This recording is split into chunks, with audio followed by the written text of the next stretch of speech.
Hey, I'm going to share with you guys today a message that's going to speak to one of the most fundamental of human attributes. It seems that throughout our entire history as human beings, we've been inspired by and moved by and confused by and intrigued by and motivated by the most natural and at the same time the most perplexing of human emotions, especially for us guys that are in the crowd. I'm going to talk about love. Love is that bizarre emotion that makes otherwise well-adjusted adults cool and grandbabies. Love is that bizarre emotion that causes pastors with aching joints to roll on the ground and feed strange dogs with biscuits in their mouth. Not that I've ever seen anybody do that. Love is that bizarre emotion that causes pro football players to go weak at the knees when asking their girl for the privilege of their hand in marriage. I told you I'm going to talk to you today. Love is that bizarre emotion that both breaks and mends hearts. Maybe our capacity to love and to be loved says something about us. Maybe there's a reflection of love in our origins and in our Creator and in our deepest longings. God's love is woven through the very creation and existence and being. Let's face it, who doesn't love a good love story? And it turns out that there are several in the Bible. I'm going to share one of them with you today. Now remember what I said earlier, who doesn't love a good, emphasis being on the word good, love story. If I were a Hollywood producer and some retired tax collector, maybe by the name of Matthew, came up to me and they were going to pitch a script, and the script was something like this: a young woman falls in love with a young man, and the young man falls in love with the young woman, and they get married and they have a kid together. Everybody lives happily ever after.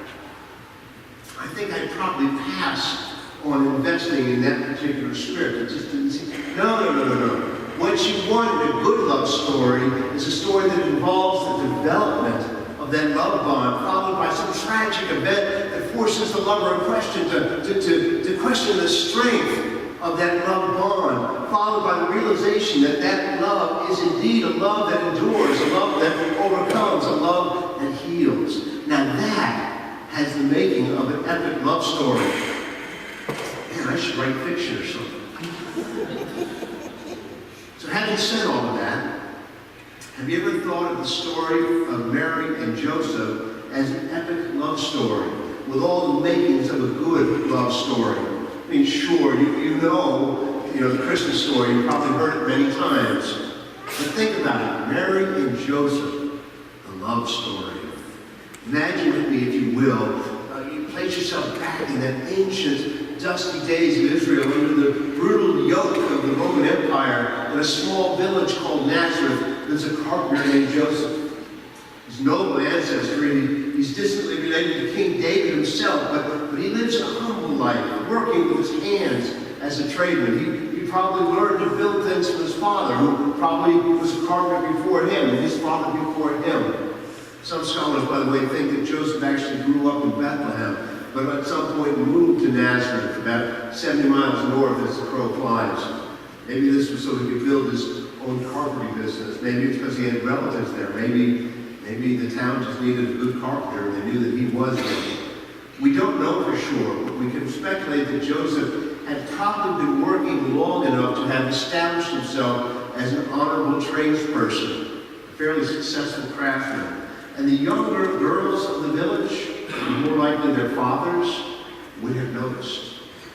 You have to remember, in that day and age, marriage customs were different than they are today. Marriage took place in 3 stages: the contract, the consummation, and the celebration. First, Mary's father would have gone to Joseph to propose and arrange the marriage. If Joseph was interested, then a contract called a ketubah would be signed. At that point, Joseph and Mary, after the ketubah was signed, would be 100% married. He was her husband and she was his wife. Notice, if you will, that nothing's been said here about Mary and Joseph actually having met each other.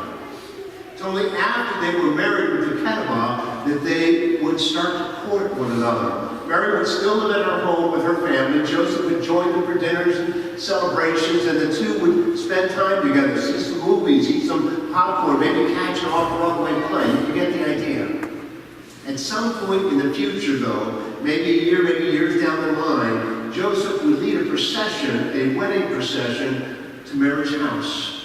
And Mary would be waiting there with a group of her friends, waiting for the marriage procession to come. And then while everybody, they met up, while everybody was convincing in the house, the couple would head over to what is hopefully a very private room, and they'd kick out the little brother who was trying to hide under the bed, and they would consummate the marriage. And this stage is called the chuppah. Okay? So they just had the chuppah, now it's time for the sukkah. That were better practice than it did here. After the chuppah, it was time for the wedding feast. There wasn't some 2-hour after the wedding banquet. This was something a little more intense. This wasn't something where the best man gets out there and tells some embarrassing stories about the groom. No, this was often a week-long celebration involving wine and food and dancing and more wine and more food and more dancing. In fact, the first recorded miracle of Christ, the changing the water into wine, took place at just such a wedding feast in Cana. Now, we may look back at all of this and say to ourselves, this is backwards. You get married and then you get to know each other while living apart. Keep in mind, though, just because cultures and traditions were different back then than they are today, that doesn't mean that there wasn't some type of deep love and romance flowing between these two. That was kind of the period of spending the year or more apart, getting to learning to know about each other. So I want you to use your imaginations with me. The Bible doesn't fill in all the details. But maybe Mary and Joseph's story went a little bit like this. Mary was younger than Joseph. Well, she and her father would have known that the options and opportunities in her life would have depended greatly on the marriage that her father was going to be able to arrange. She would have known who Joseph was, still fairly young, ruggedly handsome and strong, a tradesman, likely a member of what passed for the middle class. In Mary's eyes, he would have been quite a catch. Certainly his forearms would have been chiseled and his hands would have been rough, but from the little bits that were told in the Bible, we know that he was even-keeled, that he was confident, and he was kind. She might have said something like this: Joseph, the carpenter, was making a beautiful table the other day. Dad, did you know that he wasn't betrothed yet? And Joseph was a good man, kind and honorable. He'd make a good husband for our Mary. Mary's mother would suggest to her husband. And across town, the same thing was happening. Have you seen Mary? Joseph would say to one of his friends, her eyes sparkle like the sun on the Galilean Sea. The two could not have known it, but they had been destined to become a couple before the creation of the world. Eventually, this young couple was married. They were bound to each other for their lives. Their hearts stirred, and their future was uncertain. Like the rest of us, they had no way of knowing what they would truly face together in this journey called husband and wife. But excitement must have filled them as the agreements between the families were signed and put into place, and the bride price paid. That's right, the husbands received money from the wife's family. It didn't work that way in mine, but back then it did. And they're thinking to themselves, what are we getting ourselves into? Who exactly is this person that I'm going to spend the rest of my life with? I imagine Mary might have liked to watch Joseph work as she was learning what it was all about, shaping and working wood in his workshop, and they could talk and laugh and share moments together as he hit his thumb with the hammer. Maybe she baked and brought him special breads and cakes, the types of things that she knew that he liked. Just to see her, just to see his face smile as she brought them in. He certainly would have joined Mary and her family at meals and celebrations and religious festivals, sharing a life with them and all of its twists and turns. And with each day that passed, this young couple learned more about each other, what made each other laugh, how they handled challenges and hard days, the strengths of their personalities that showed forth, the imperfections where they failed, their hopes and fears and dreams for the future. How many kids they were going to have, what the house was going to look like that Joseph would build for his wife. Each day that passed, Mary and Joseph chose love, and they grew closer, and that love continued to deepen and to grow. So imagine the emotional bombshell that went on when Joseph heard the news that somehow Mary was with child. How could you, Mary? How could you do this to me? I thought you loved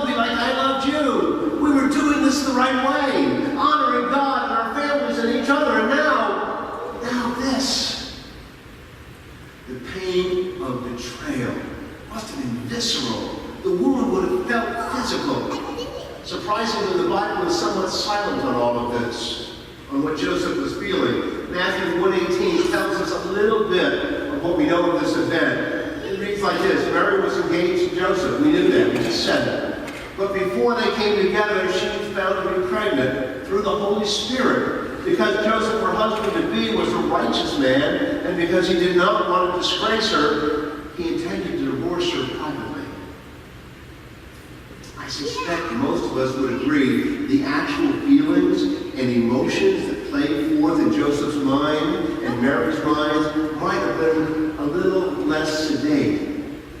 It would most certainly have been a sense of hurt and betrayal. Everybody knows there's only one way to get pregnant. And even back then, they had a pretty good idea what the steps were involved in making that happen. And this was all too much for Joseph. Maybe he walked away in silence. Maybe he broken and speechless. Maybe he stormed out in a fit of temper and sent Mary away in tears. Things didn't go smoothly. Maybe this is part of why Mary went and spent 3 months with her aunt Elizabeth, away from her own village in the hill country of Judea. So the lovers parted with pain and anger and distrust and all of the stuff swirling around them, all this controversy swirling around them. And young Mary was clinging desperately to the encouraging words of an angel. Remember from the story that an angel had come to Mary and said, "You will bear a son. We will call him Emmanuel, God with us."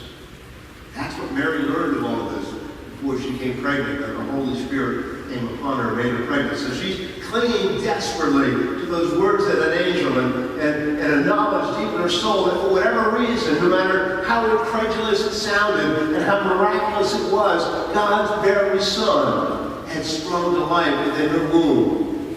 Within her was Emmanuel, God with us, a baby destined to be called Jesus, Son of the Most High, Christ. I can't help but think what Joseph might have been feeling about all of this.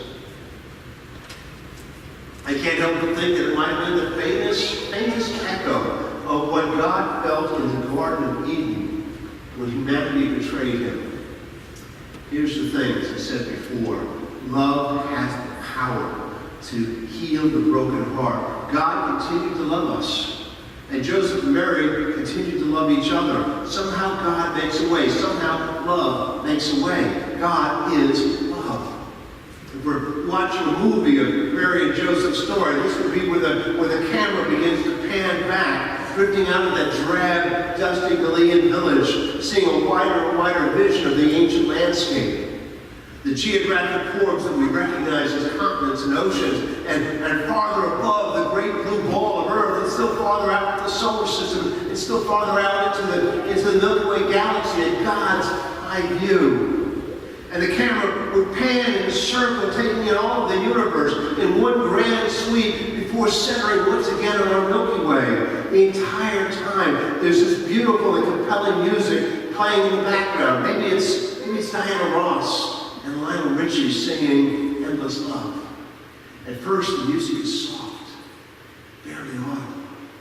But the further out in the universe the camera moves, the louder the music gets. Almost as if the closer to God, the louder the love song. Suddenly the scene rushes forward and the camera races back towards the earth and this young couple.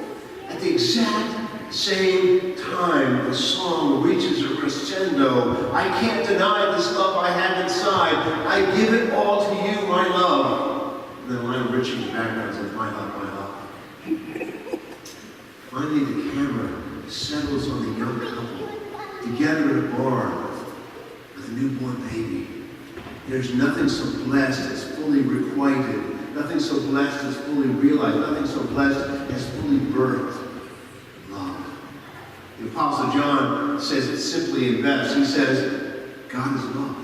He wrote in 1 John 4:16, so we have come to know and believe the love that God has for us. God is love. Whoever abides in love abides in God, and God abides in them. This is the nature of our God. Love in its purest form. Love was there at the center of God's creative forces that made the universe and formed people in his image to be in relationship with him. Love was there even when the world fell into sin and rebellion. Love was there even then, making a way to restore what had been lost.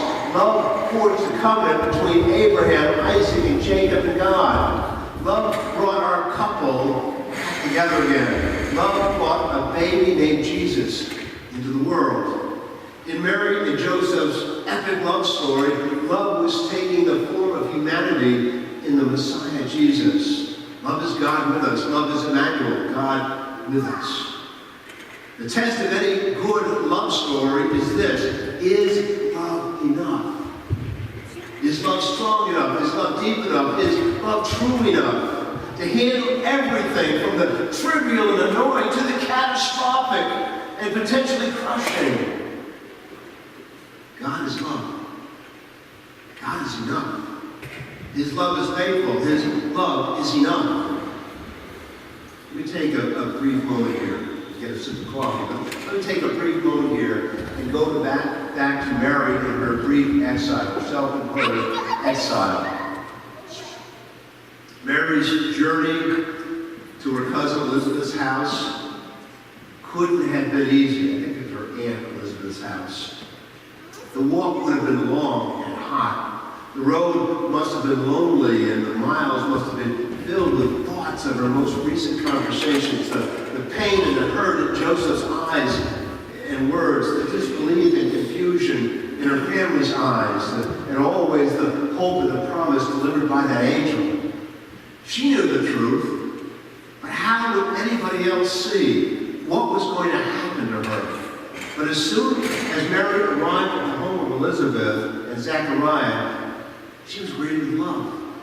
Blessed are you among women, and blessed is the child you will bear, Elizabeth exclaims. She goes on, but why am I so favored that the mother of the Lord should come to me? As soon as the sound of your greeting reached my ears, the baby in my womb leapt with joy. Blessed is she who has believed that the Lord would fulfill his promises through her. This is Luke 1:42. There is nothing so nice when you're in pain and discouraged and filled with self-doubt. There is nothing so nice as the sound of affirmation.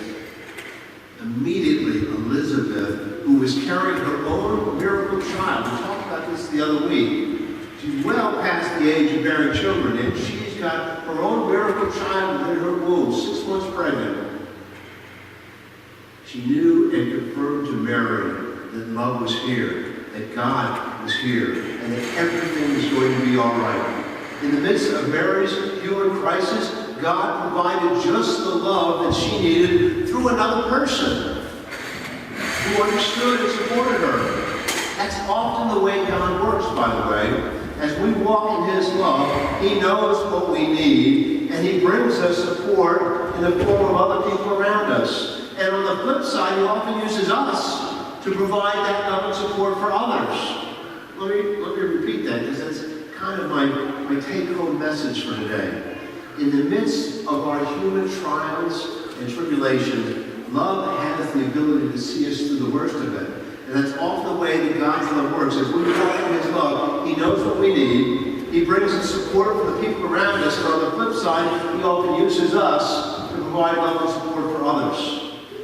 As I said before, somehow God makes a way. Somehow love makes a way. Jude, are you going to come and join me? You want to come over here? No, come on. Oh, there we go. There's my buddy.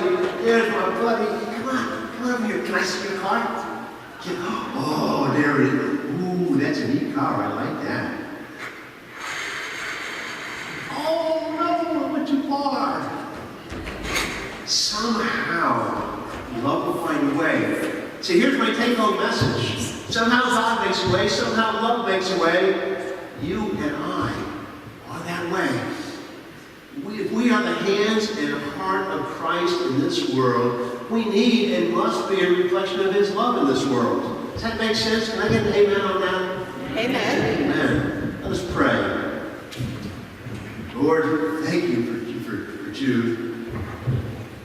Lord, may I seek first and foremost to love others even as I love you. May I seek the unlovable and the hurting and the lonely and share with them your love through me. Finally, Lord, may I seek your love during my own trials and tribulations, always remembering that you are love, and for you nothing is impossible. All this, Lord, I pray in the name of a child born that we might know the full extent of your love. The name of a child named Jesus would be called the Christ, Emmanuel, God with us. And all God's people said, Amen.